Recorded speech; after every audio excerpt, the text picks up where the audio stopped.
Hello everybody, this is Action Jackson95. Now I know y'all are probably wondering what I'm going to play for my season finale. Well, I'm going to play some good games. Yeah. So I'm just going to sit back, relax, and play some good quality retro games for pure nostalgic fun. Let's see what I'm going to play. Alright, let's kick it back to the 2600 with Kaboom. This is a fantastic game for this system. This company right here, Activision, they are the king of the Atari 2600. Nothing says nostalgic like the word Kaboom that everybody knows and remembers. This game is by far one of the first games ever in video game history to be defined as classic. You control 3 barrels of water, scrolling them left and right with your paddle controller, trying to catch the Mad Bomber's bombs. As the level progresses, he drops more and more bombs, making it very tense for you to catch them. If you drop a bomb, you lose a barrel of water, making it even harder for you to catch them, and he'll go even faster than normal. Once you run out of barrels, you lose the game and you repeat. This game right here was one of the first Atari 2600 games that I ever had. And I'm not gonna lie, I'm really happy that I got it, and it truly is a classic, and I will forever keep playing this game. Here's another game that I consider a hidden gem, Solar Fox. This game is fucking awesome. Now, I never really read the description of this game, so I'm just going to spitball here. It looks like you're a spaceship out in the middle of space who has to fly around and gather a bunch of energy or oil or whatever while dodging 2 enemies that are on the top and bottom screen shooting at you. The controls in this game is amazing, and honestly, I think it plays very well, providing a really good challenge. And if you complete the game without getting killed once, your score doubles. And the sound effects in here are just awesome.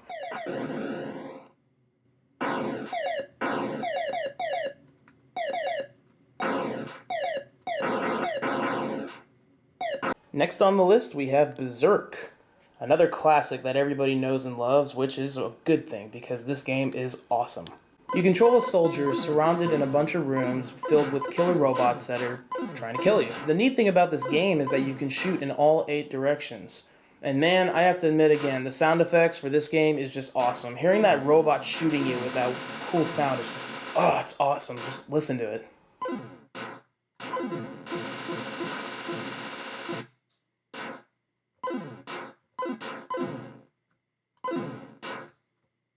Gremlins 2: The New Batch by Sunsoft. You control Gizmo trapped inside the clamp center by the evil Gremlins, and your mission is to help him battle his way through the control center and rid the city forever of the Gremlin menace. I like how the back cover right here says it's not going to be easy, because they are extremely correct about that. This game is very unforgiving, but I will admit, when you start the first level, this music is unbelievable. Listen to this kick-ass fucking music.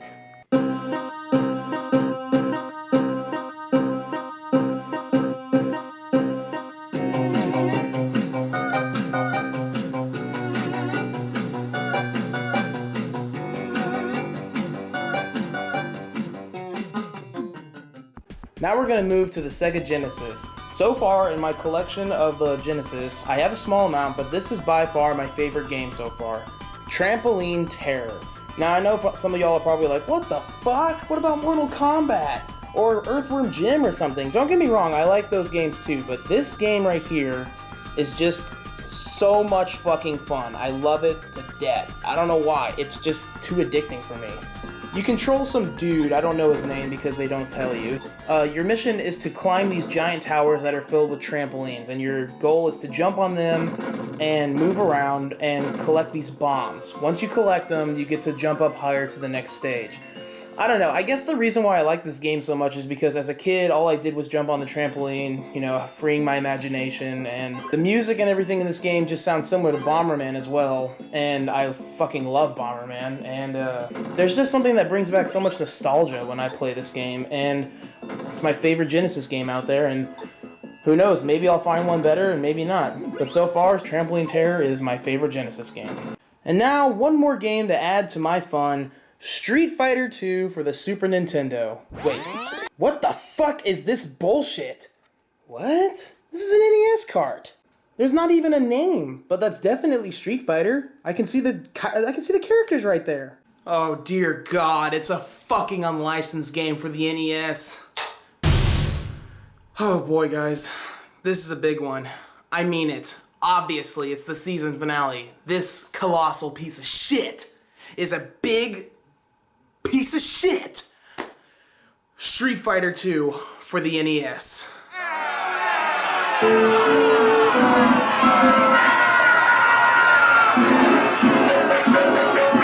What was and still is a mega popular fighting game on the arcade, SNES, and many other systems, Street Fighter 2 is a competitive side-scrolling beat-em-up that was a worldwide success, grossing billions, and is tons of fun to play. You got your badass characters like Ryu, Guile, Zangief, Chun-Li, and many more unique fighters. Some dick fuck in Taiwan known as Hummer Team made an unlicensed version of this game on the Famicom, which was Japan only. But thanks to another fuckwad company known as Megasoft, they decided to make an unlicensed version in America. You've probably never heard of Megasoft, and that's okay. Megasoft is an unlicensed company based in California who is responsible for making those shitty-ass games inside the infamous Caltron 6-in-1. They made other terrible games, which of course I will review in the future.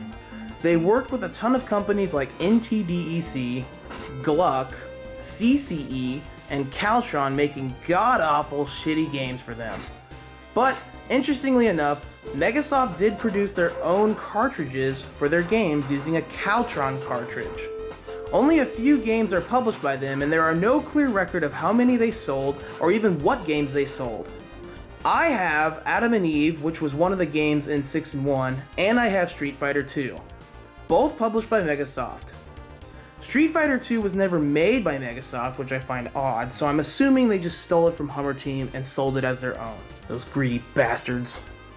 Well, unfortunately, this game exists, and that only leads to one question that y'all are asking. Can Street Fighter 2 work on the NES? It's time to find out.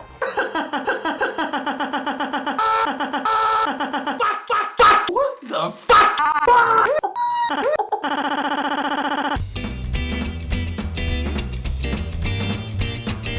Alright, it looks like it's being faithful to the original with its intro. The intro is what got me hooked as soon as that guy was punched in the face. Do it, game! Do it! What the fuck? No! No! Fuck you, game. How dare you take one of the coolest intros in gaming and dumb it down like you just did? That's like taking the intro to Mega Man 2 and not telling the story as well as having that building shot lead to Mega Man. It would piss so many people off. Wow, I haven't even pressed start yet and I'm already pissed off at this game. You see how angry I am? Not only will it get worse, but let the disappointment and that shitty intro I just gave you set the tone for this game. Wait, the game is not called Street Fighter 2? It's called Master Fighter 2? What a stupid name. Just stick to Street Fighter 2, you fucking jerk-offs. You're already making the game without permission. Changing the name won't make it any more original, dumb fucks. So after pressing start, you have 4 continents to pick. Whichever continent you pick will be the character that represents the continent. There are only 4 characters in this game instead of the 8 like the original Street Fighter 2. Ryu, Zangief, Chun-Li, and Guile. Wow, I'm not gonna get bored at all. Okay, after you pick your character, you fight the other 3 to become the World Warrior.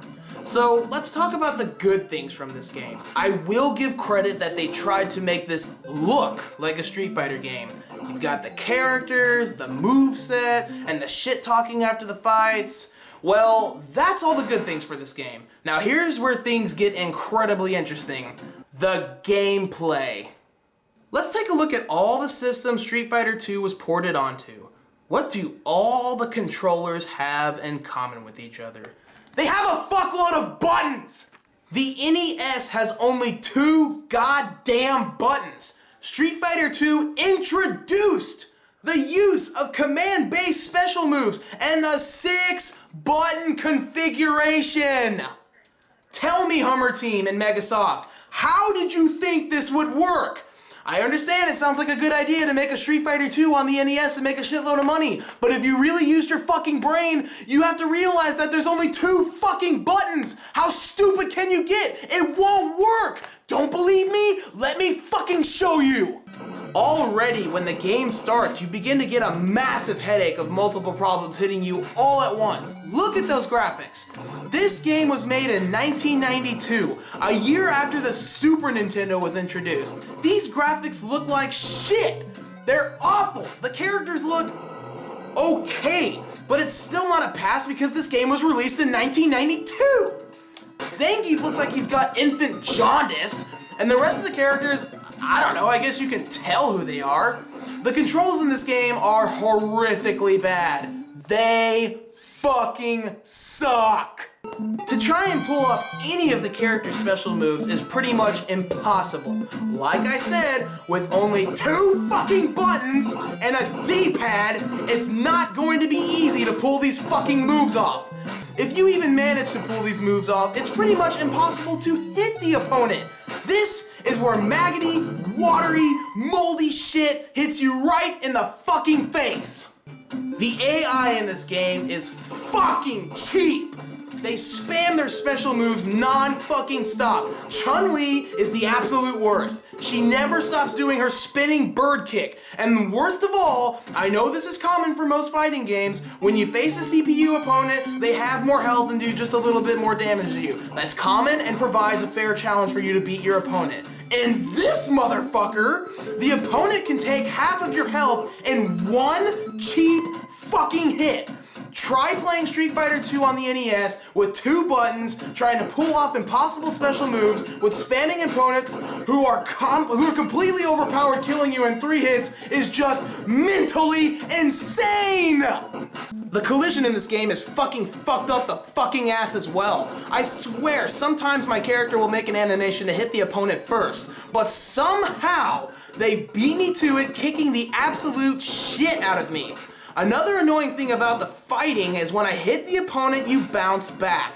Yeah, you fucking bounce back like the character's made of rubber. And this does no favor for you in any way. Once you bounce back, this gives the opponent a big chance to spam the fuck out of their special moves. You can block while holding back the arrow in the opposite direction of which you're standing, but it's fucking useless because you'll still get damage of them hitting you anyways. They'll just keep spamming their special move over and over and over and fucking over non-stop. And the only way to win this piece of shit is spamming. Fighting shit with shit. The most tedious and boring way a fighting game has you play. Another thing that's awful about this game is the sound effects and music. My god, are they annoying. The music is so lame. It sounds like somebody took the Street Fighter 2 song and took an 8-bit shit all over it, and then 8-bit diarrhea, and then 8-bit piss all at once. The sound effects get so annoying to listen to after the first 5 seconds. And then you're fucked because you have to listen to that shitty music and sound effects together. And to piss all Street Fighter fans out there, if by some miracle you get to the final boss, which believe me, it will take you several hours, guess who the main villain is? It's Vaiga. His name is Vaiga? You stupid dumb shit! First of all, I think they were trying to spell Vega, the masked badass with claws, but he's not the main villain! The guy clearly looks like M. Bison! How the fuck did you get his name wrong? How the fuck could you have possibly gotten his name wrong? How could you possibly be so illiterate, so uneducated, and just so fucking stupid to get the main villain of Street Fighter 2, one of the most popular fighting games ever, and you can't even spell his fucking name right? You can't even spell the other person who you were trying to name off! How could you be so fucking stupid? Did the programmers test this game at all? Did they really think that this game would provide a fair and fun challenge to the players who even came across this nightmare? And did they really think this game would work on the NES? You can't take one of the greatest fighting games of all time and turn it into goat fuck. Street Fighter 2 is a legendary video game. It is loved by millions and is still fun to play to this day. I am so shocked that there exists a video game mocking Street Fighter 2 and is complete fucking garbage. Everything about this game is cacophonous. And you, Hummer Team and Megasoft, you committed video game blasphemy, and because of that, you have gone defunct, and you are rotting in video game hell. Fuck you, and fuck Street Fighter, wait. Fuck Master Fighter 2. This is Action Jackson signing off. Thank you for watching the season finale. I am coming back for season 2. If you are new here, please subscribe and like this video. If you want me to review more games, comment down below. Y'all have a fantastic day.